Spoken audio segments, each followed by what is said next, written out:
नमस्कार, आप देख रहे हैं लल्लू लाल न्यूज चैनल और मैं हूं आपके साथ वैशाली। सुप्रीम कोर्ट का बड़ा फैसला, जेएसडब्ल्यू स्टील को बीपीएसएल की संपत्तियां वापस करने का आदेश। सुप्रीम कोर्ट ने हाल ही में एक महत्वपूर्ण निर्णय लिया, जिसमें उसने परिवर्तन निदेशालय ईडी को आदेश दिया कि वह जेएसडब्ल्यू स्टील के पक्ष में BPSL Bhushan power and steel limited की 4025 करोड़ रुपए की संपत्तियां वापस करे।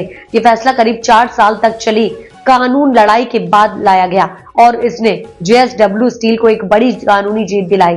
जेएसडब्ल्यू स्टील ने 2018 में बीपीएसएल का अधिग्रहण 20,000 करोड़ रुपए में किया गया था। बीपीएसएल की स्थिति उस समय बहुत खराब थी और कंपनी को दिवालिया घोषित किया जा चुका था। जेएसडब्ल्यू स्टील ने कॉर्पोरेट दिवाला समाधान प्रक्रिया सीआईआरपी के तहत बीपीएसएल के अधिग्रहण के लिए बोली लगाई थी, जो पूरी तरह से कानूनी प्रक्रिया के तहत था। हालांकि इस अधिग्रहण के बाद प्रवर्तन निदेशालय ने बीपीएसएल और उसके प्रवर्तकों के खिलाफ मनी लॉन्ड्रिंग जांच शुरू की और कंपनी की संपत्तियां जब्त कर ली थी।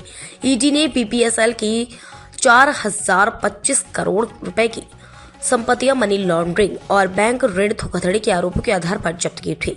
इन आरोपों में यह दावा किया गया था कि बीपीएसएल और उसके प्रवर्तकों ने बैंक से ऋण लिया था और उसने हड़पने की कोशिश की थी। सुप्रीम कोर्ट का आदेश। हालांकि अब सुप्रीम कोर्ट ने ईडी के इस कदम को लटते हुए आदेश दिया है कि 4025 करोड़ रुपए की संपत्तियों को जेएसडब्ल्यू स्टील को वापस करे।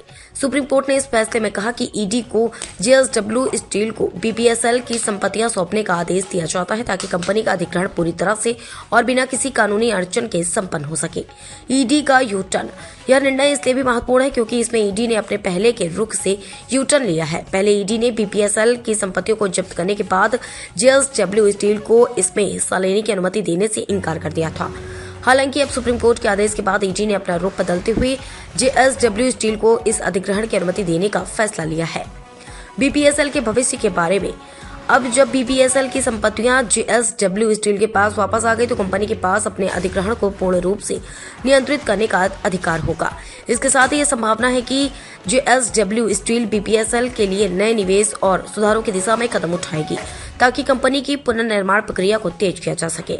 यह मामला न केवल एक कंपनी के लिए एक महत्वपूर्ण मोड़ है, बल्कि यह भारतीय न्यायपालिका की यह शक्ति भी दर्शाता है कि वह सही फैसले लेकर किसी भी विवाद को निपटा सकती है। अब जब जेएसडब्ल्यू स्टील के पास बीपीएसएल की संपत्तियां वापस आ गई हैं, तो कंपनी अपने अगले कदमों को ठोस तरीके से आगे बढ़ा सकती है।